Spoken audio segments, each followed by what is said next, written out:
Welcome to Veterans Forum, a program by veterans, about veterans, and for veterans and your family. I'm your co-host, Bob West, with Ray Chattery and Jerry Devlin. Jerry can't be with us tonight. He's on assignment over at Dulles with the Royal Marines. Our goal is to provide important information on legislation, benefits, support, and activities for you and your family by interviewing leaders in our community. Ray, who do we have with us today? Today we have retired Lieutenant Colonel Glynn Parker from Regular Army. Glynn is very active with veterans here in the Prince George's County and the state. Glynn went to school at Hampton, Virginia, got his bachelor's degree, and he got his master's degree from George Washington University. Glynn is a past department commander or state commander for the Disabled American Veterans here in the state. He worked his way through the chair as a Chapter 17 in Oxon Hill, and he's also a member of the Commission for Veterans, Prince George's County. Glynn is very, very active with our legislative programs, both local, state, and national. And it's a real pleasure to have Glynn here with us this evening, and I know there'll be some very vital information that he'll be talking to us about. Welcome, Glynn, to Veterans Forum. And why don't you tell us how you got interested in legislation? Well, having served in a number of positions in the Disabled American Veterans, various committees, I've always had an interest in the law, always had an interest in those things that will provide funding for veterans and veterans programs. So I found myself as a member of the Legislative Committee for Disabled American Veterans, and being a member of the Prince George's County Commission for Veterans, I was appointed by the chairman as the legislative chair for the commission. So here I am. Of course, the legislative time period was up last April. Could you give us a rundown a little bit on how veterans legislation did, and then we can kind of go into what our goals will be for next year? For the state, the Maryland General Assembly, as you know, they convened about mid-January and they served for 90 days. We had a number of our legislators and senators and delegates that introduced bills to the Maryland General Assembly for those things that veterans were seeking. One of the big issues that veterans had was to get some reduction on the income taxes for those veterans that are retired. That is state income taxes. Bills were introduced in both the House and the Senate. However, because of the financial situation here in the state of Maryland, those bills they didn't get out of the committees, so we didn't get any action on those. But there are people working hard now to get them introduced again next year. So I've been told that there are people working, probably not yet, with the senators and the other House members, working with them, talking about what we need and asking them to introduce the bills. So we'll go through primarily the same process again for this upcoming session that starts in the middle of January. So on a whole, we probably had somewhere around 20-some total bills last legislative session, and I think we only had maybe 3 or 4 of them actually passed. Well, I've got the latest update, current status of legislation here, and there are a total of 39 bills. Oh, okay. There were 39 bills. And like you say, very few of them passed. Okay. And basically the bills that have not passed will be legislation that we're going to request to be submitted at the next session. That's right. Once they're not passed, then we have to start all over again. Mm-hmm. That's the state level. I understand you have some interest at the federal level too. Oh yes, there are a number of bills at the House and the Senate. those bills are primarily bills that address funding for the U.S. Veterans, VA Veterans Affairs, U.S. Veterans Affairs. And we had some success last year. We had some success last year. Last year, a bill that we really fought for was a bill for advance funding. This bill would give the VA funding a year in advance. They would know a year in advance how much money they would need for the next year. And by knowing how much money you're going to need for the next year, the VA is able to buy equipment, hire doctors, and just do the things, just getting prepared for the next year and not having to wait. Because as you know, for years we had this continuing resolution, not knowing how much funding they were going to get, so it hurt them. It kind of held them back. But those bills were passed by both the Senate and the House, and I believe it was October of last year, the President signed that bill, advance funding for the VA. Okay, so that would include this fiscal year and next fiscal year? Is that the way it's going to work? That would include, I'm not certain on that, but I believe it would include this fiscal year, but I'm not certain on that right now. Okay. But, deal.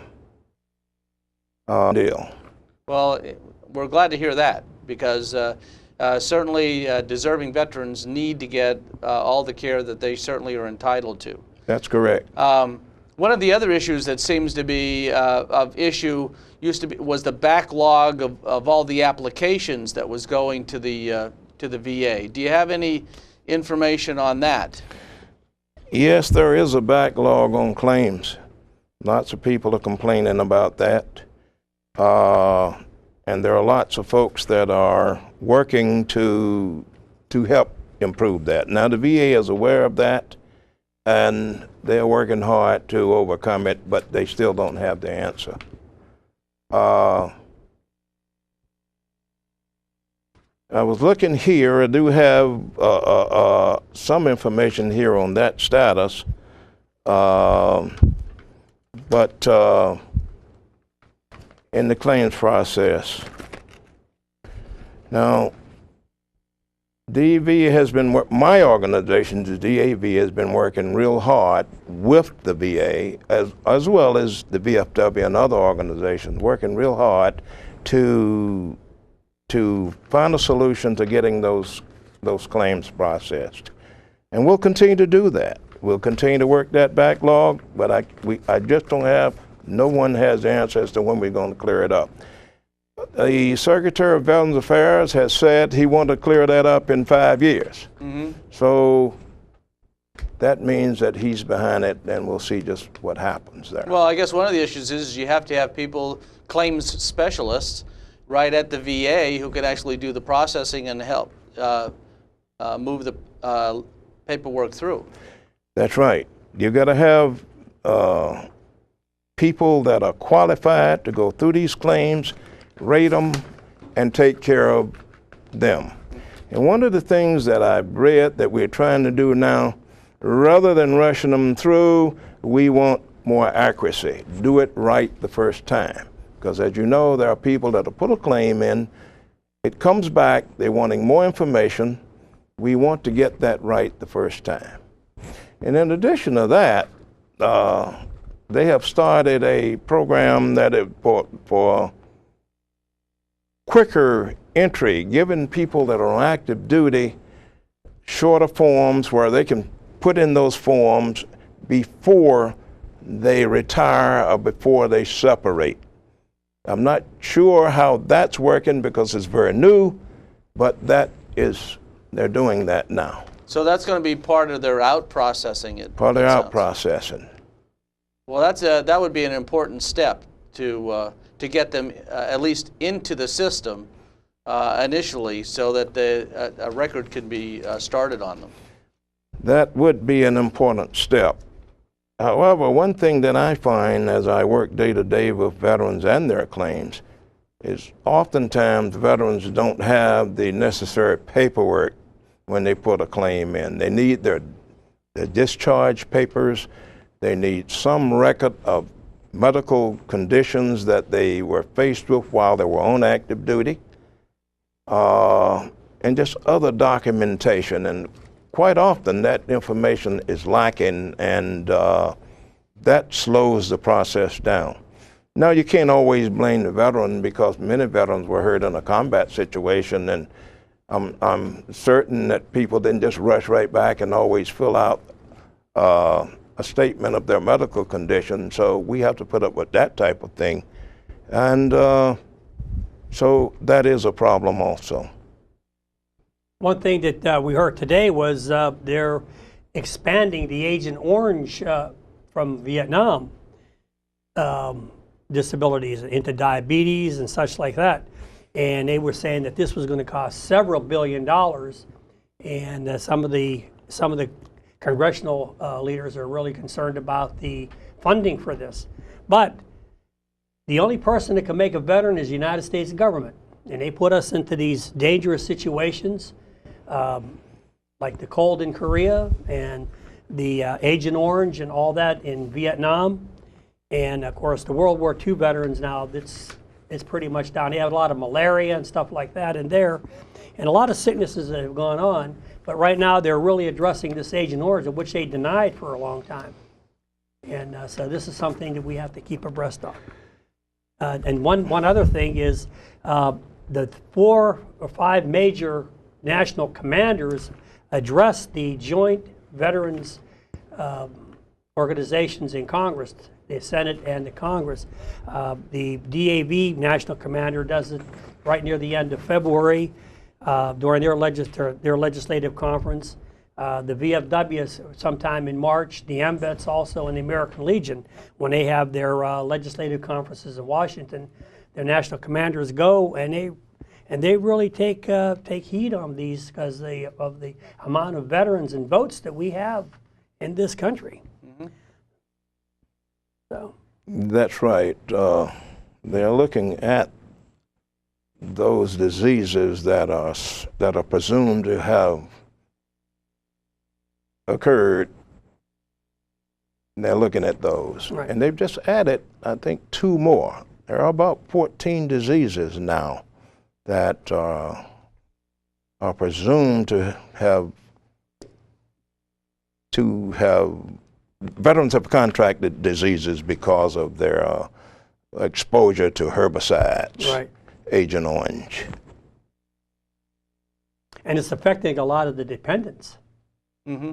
You know, through the things.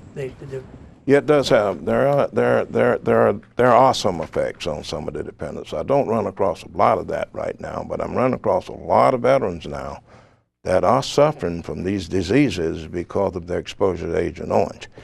And contrary to what some people think, it wasn't a disease that somebody had when they were in the military. Right. They may wait 10, 15, or 20 years before they end up with that lung cancer. Right. Or these various cancers that we're coming up with that are now presumed to have been caused by the exposure to Agent Orange. Two items that they're looking into right now is the Gulf War syndrome. Now, the Gulf War is 20 years old now. The first Gulf War was in 1990, and then the 2002 or 2003 is whenever they invaded Iraq. So as I say, it's a continuing thing. And then the PTSD is something that's a disability. I mean, you don't lose an arm or a leg, but PTSD is a mental thing that can be triggered just about by anything. And, that's right. Post-traumatic stress disease. So lots of people now showing up with that problem, particularly now when the war is over in Iraq and Afghanistan, the conflicts in Iraq and Afghanistan. A lot of people are being affected by those, and